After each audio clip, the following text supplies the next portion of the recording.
Esse vídeo é uma teoria minha. Um conceito breve e resumido do que Julius Evola dizia da diferença entre o homem moderno e o homem tradicional é que o homem moderno ele se torna, enquanto o homem tradicional ele é. Bom, dito isso, eu vou falar sobre o declínio do homem e de uma certa forma de como ele vai do tradicional para o moderno.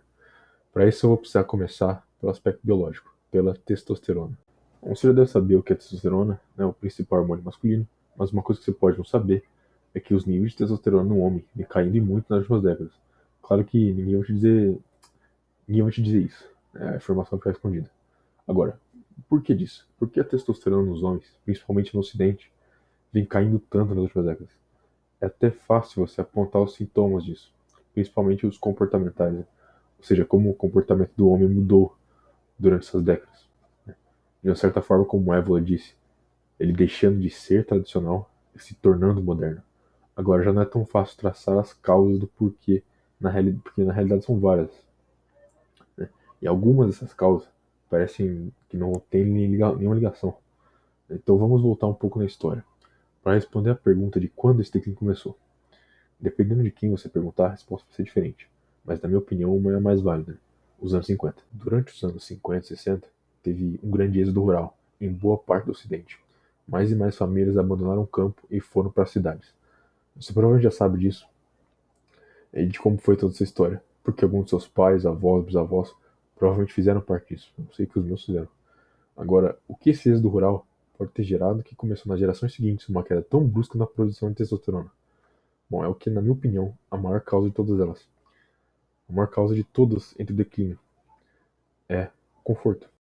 Eu podia ficar aqui horas falando de como eu acho que o êxodo rural pós Segunda Guerra gerou uma reação em cadeia, que sem ela toda essa degeneração pós-moderna nunca teria acontecido, que agora o Ocidente está em ruínas e que o passado na verdade é o futuro, e vai haver uma espécie de êxodo urbano, onde os descendentes de quem saiu da roça vai agora voltar para a roça. Mas isso é assunto para outro vídeo. Agora, por que eu digo que o conforto é a razão do declínio do homem e nessa queda de testosterona? É uma frase que o Varg Vikernes dizia quando ele ainda estava no YouTube, né? Era a seguinte: se você consegue andar, mas você compra uma cadeira de rodas e passa só a usar ela, eventualmente você não vai mais conseguir andar. Explicando melhor, pense na geração anterior que vivia no campo e tirava o seu sustento da terra. Para eles, dinheiro era um bônus, uma coisa que usavam de vez em quando e nunca era uma necessidade. A necessidade era a terra, o que eles plantavam e criavam, o leite que eles tiraram. A necessidade deles era produzir o que eles mesmos iam consumir. E isso durante o ano todo, sem férias, feriado, final de semana, nada. Era trabalhar na terra todo dia ou morrer de fome. Em outras palavras, uma vida que muitos chamariam de desconfortável. Porém, veja bem, eram muito felizes. Agora, compara com a geração seguinte. Se mudaram para a cidade, conseguiram um emprego que paga bem. Tô falando dos anos 50 e 60 aqui, né, claro. A preocupação deles agora é ganhar dinheiro para comprar e consumir. Porque se eles têm dinheiro, eles têm conforto. Agora, compram as comidas, as roupas, tudo que eles precisarem. O trabalho passa a ser algo para ganhar dinheiro e gerar mais conforto. Porém, veja bem, são eles felizes? O homem moderno, ele é feliz? Então agora, compara a necessidade da testosterona nas duas gerações. Uma que precisa gerar o próprio sustento todo dia ou morrer de fome, e a outra que precisa ganhar dinheiro para pagar pelo que ela consome. Agora você pode estar dizendo que isso não é o suficiente para gerar uma grande redução de testosterona que aconteceu ao longo das décadas depois disso. E você estaria certo em partes. Porque o que aconteceu? O conforto foi aumentando mais e mais, geração após geração. E você ser um homem forte, cheio de testosterona, foi se tornando uma coisa menos e menos importante. E não é só isso, que como eu disse no meu último vídeo sobre veganismo e a dieta moderna, o que aconteceu com essas gerações comparado com o que vivia no campo? Eles passaram a consumir produtos que não eram feitos por eles, ou pelos vizinhos, ou por uma comunidade próxima, mas sim por megacorporações visando apenas o lucro e cagando para a saúde deles. O que depois disso veio aquela onda de colocarem soja em tudo, até no seu ouvido. E para ilustrar melhor como o conforto foi o responsável disso tudo, eu ainda tenho vários exemplos. Nos dias de hoje, olha quem são os homens com maior testosterona. São exatamente aqueles que ou têm desconforto na vida por necessidade, vide pessoas que fazem trabalho braçal, ou quem coloca um desconforto proposital na vida, quem vai na academia, lutador, atleta, etc. Ou seja, no mundo moderno, onde tudo é conforto, o único jeito de você não acabar com a testosterona de uma menininha de 12 anos é você colocar um desconforto propositalmente na sua vida. E veja bem, desconforto não é algo ruim. Eu levanto peso quase todo dia. Eu adoro levantar peso. Porém, né, mesmo que você goste, é um desconforto no seu corpo. Você precisa entender que, por ser homem, o desconforto sempre será necessário. Agora, para aprofundar um pouco mais esse negócio de levantar peso.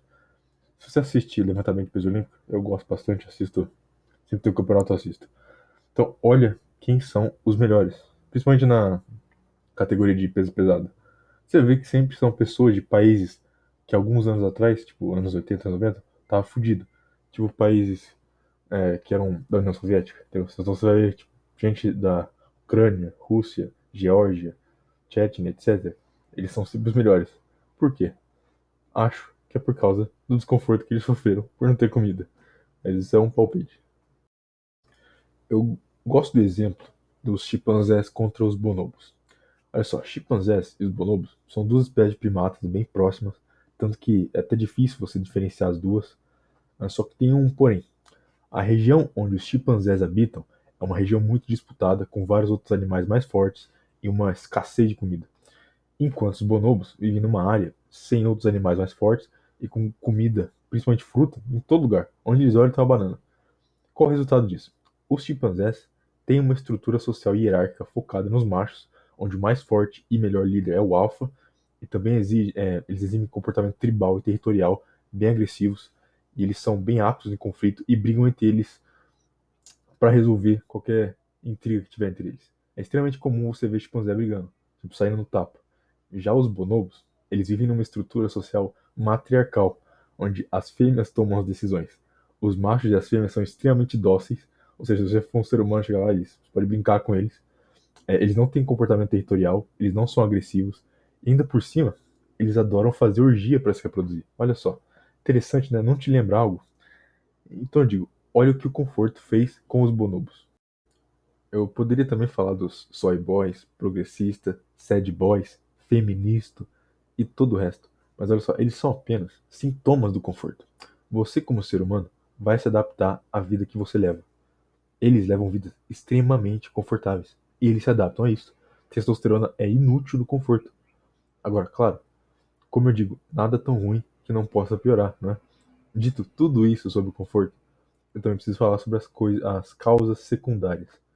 Secundária entre aspas, que seriam as fabricadas, né? Visto que o êxodo rural e, por sucessão, a busca insaciável pelo conforto assolaram o homem de uma geração, a geração seguinte agora estava à mercê do que eles consumiam. Como eu falei antes, isso escalou no estímulo do consumo da soja, açúcar e outros produtos cheios de estrogênio. E também, como eu falei no vídeo do veganismo, a propaganda contra alimentos que ajudam na produção de testosterona. Lembra quando falavam que você infartasse se comesse mais de um ovo por dia? Lembra que diziam que carne tem muito colesterol e colesterol mata? Interessante como deixaram de fora que colesterol é essencial na produção de testosterona. Mas você não podia comer carne. Por isso, eu também te dou um conselho. Olha aqui. Não confie no nutricionista. E confie nos seus ancestrais. Sempre que você for comer algo, pergunte a si mesmo: os meus ancestrais comiam isso? E se sim, quantos deles? Se a resposta for todos, você sabe que é um negócio saudável. E a maior arma do establishment, o sistema, que ele usa contra o homem é mental, ou seja, propaganda. Para que isso se perpetue pelas próximas gerações, para que nenhuma delas acorde um dia e diga: eles querem a nossa testosterona baixa para que nós não tenhamos mais luta. O único jeito é a propaganda. O que faz com que o homem se levante contra o que o aflige, em um ponto de vista biológico, é a testosterona. Olha só, não estou dizendo que se você fazer aquele TRT, tomar aquelas 500 miligramas por semana, você vai acordar um dia um bom homem virtuoso. Mas pode ter certeza, os homens mais virtuosos têm testosterona alta. E os ímpios sempre terão pulsos mais finos que um canudo, porque eles faltam testosterona. Agora, ninguém questiona quanta testosterona tinham os homens de outras eras. Exatamente porque se hoje nós existimos, é porque eles tinham testosterona o suficiente. Outra forma que eu diria que encaixa na questão da propaganda é a prática um tanto comum, né, de alteração ou ofuscação da história. de uma forma que figuras históricas, no caso grandes homens, líderes e guerreiros, que as gerações futuras deveriam conhecer e saber quem foram, de uma forma que eles poderiam moldar suas identidades com base nos atos de tais homens, mas eles nunca ouvem nem o nome de tais homens. Quem foi Viriato, Vercingetorix, Miyamoto Musashi, Alarico, Galvarino, Leônidas? Todas essas figuras que poderiam inspirar os jovens, que clamam por um ideal masculino, são deixadas de lado, para em vez disso, jovens escutar sobre marxismo e como a ditadura no Brasil matou trilhões. Agora, eu não acho que a intenção globalista é que a testosterona seja extinta e todo homem vira uma trap, né? Se bem que toda propaganda estimulando o consumo de pornografia me levaria a concluir isso. Mas eu acho que a intenção é que todo homem vire um soy boy mesmo. Ou seja, uma casca de um homem. Um homem vazio. Entendeu? Ele é forte o suficiente para produzir e gerar riqueza, mas fraco demais para questionar o sistema. No caso, isso seria o quê? O perfeito escravo. Entendeu? Então, por isso você vê toda a mídia globalista junto nesse ataque a tudo e qualquer coisa masculina.